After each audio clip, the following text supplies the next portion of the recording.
هغه څوک چې د دې خاورې دپاره یې یو وخت جګړه کول اوس یې په خپل واک کې ده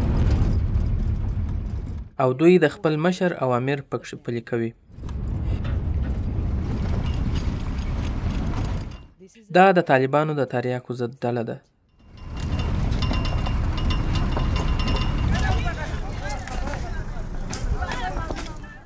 په ختیځ افغانستان کې دوی هر هغه د تریاکو کښت ته ورګرځي چې په مخه ورځي و هغه کس ته چې دا یې کرلي او د د کورنۍ ټولو غړو ته دا قومندان وایي چې ما تاسو ته ویلي وه چې په خپله یې وکاږئ.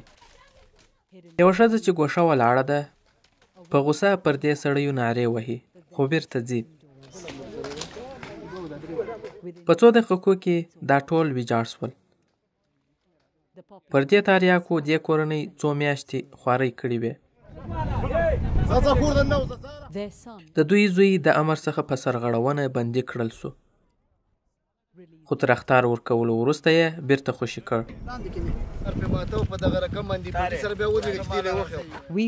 په ننګرهار کې د طالبانو په دې کمپاین کې موږ ته هم د ګډون اجازه راکول سوې ده.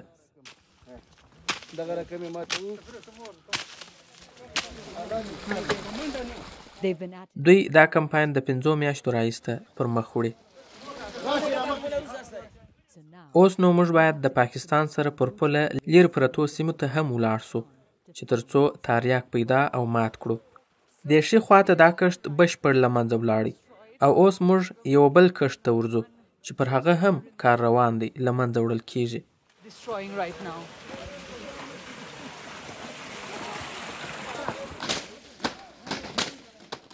بزګرانو کوښښ کړی دی چې په پټو سیمو او د نورو کښتونو په منځ کې تریاک وکري. دا ټوټه د علي محمد میا ده. ما ورڅخه وپوښتل چې ولې یې د بندیز خلاف کار کړی دی. چې په کور کې کافي خواړه نه وي او ماشومان وږي سي نو بل څه کولی سو؟ که د دې پر ځای غنم وکړو نو په هغه مو ژوند نه کیږي.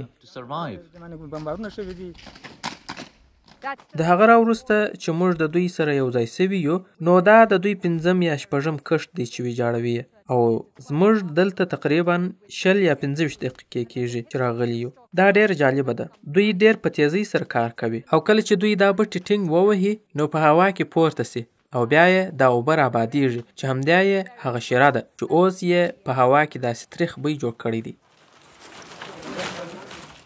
طالبان مسلح او په زیات شمیر کې دي. کله کله د ځایي خلکو سره جنجال هم پیښیږي. موږ د امیر المؤمنین حفظه الله مجاهدین یو او د هغه فرمان نافذوو. موږ د هغه دومره فرمان منونکي یو چې که هغه زما ملګرو ته ووایي چې ما وزړوي هم به یې زه ومنم او ځان به ورته تسلیم کړم. چې دغه خپل ملګري تا دې راونیسي په ما باندې امر وکړي. افغانستان یو وخت د نړۍ 80% اپیوم تولیدول. د بهرني اشغال پر وړاندې د طالبانو د جهاد پر وخت دوی د تریاکو څخه په ګټه اخیستلو تورن وه خو د پخوانۍ ادارې دا ادعا طالبان ردوي.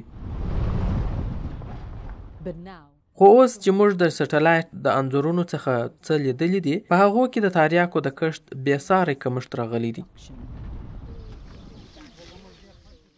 دا هلمند ولایت دی. دا د افغانستان د تریاکو مرکز و. اوس پکښې د تریاکو پر ځای غنم کرل سوي دي. نعمت الله دلسوز موږ ته وایي چې د طالبانو په دې مرکز کې ټولو بزګرانو امر ته غاړه ایښې ده. دا کښتونه مخکې د جګړې لومړۍ کرښې وې او د دې جنګ ځپلو دپاره دا بندیز ګران تمام سوی. موږ ډېر خوابدي سو چې یعنې موږ موږ ډېر خوابدي سو. غنم هم عاید نه لري لکه تریاکو چې لاره. د کورنۍ حاجاتو ته رسیدګي نسو کولی. زه باید پور وکړم. ډېر څه مو په وړاندې پاتې دي او حکومت هم مرسته نه ده کړې. 4-5 چنده اضافه و. موږ د اسلامي امارت د ویان سره لیدنه وکړل او هغه راته وویل چې تریاک یې ځکه بند کړي دي چې دا ضرري دي او په اسلام کې یې کارول منع دي. بزګران وایي چې د حکومت څخه یې مرسته نه ده ترلاسه کړې. د دوی سره به څه ډول مرسته کوي؟ بله، موږ پوهیږو چې خلک غریبان دي، خو تریاک هم د نشیانو کچه لوړوي.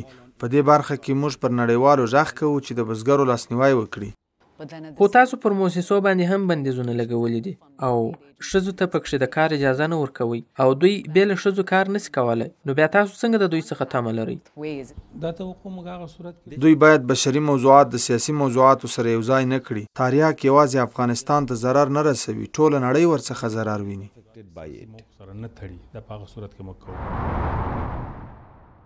په اروپا کې چې څومره هیروین خرڅیږي دا ټوله په افغانستان کې تولید شوي دي. دا بندیزونه به یې پر قیمتونو څه ډول اغیز وکړي؟ موږ اوس په هلمند او کندهار کې ګرځو. په عمومي ډول دا دوه ولایتونه د افغانستان د تریاکو د تولید تر ټولو ستر مرکزونه وو او دا هغه هیواد وو چې د نړۍ 80% اپیوم یې تولیدول. موږ تیر کال هم په همدې سیمه کې وو. دلته شاوخوا ټول د تریاکو کښتونه وو، یوازې یوه لږ اندازه به نور څه کرل سوي وو. خو اوس موږ داسې مځکې وینو چې غنم ورباندې کرل سوي دي، انګور ورباندې کرل سوي دي، تورې مځکې هم ولاړې دي، خو یو د تریاکو کښت نه لیدل کیږي.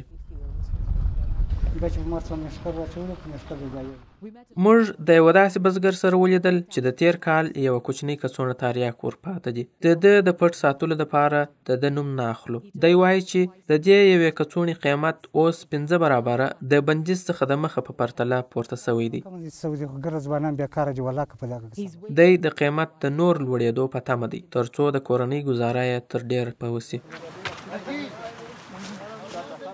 داسې ښکاري چې طالبانو په دې برخه کې اوس دومره لاسته راوړنه کړې چې تر اوسه بل چا نه ده کړې. خو دا معلومه نه ده چې تر څو به دغه حالت ته دوام ورکړي. یوګا تالمای، BBC کندهار.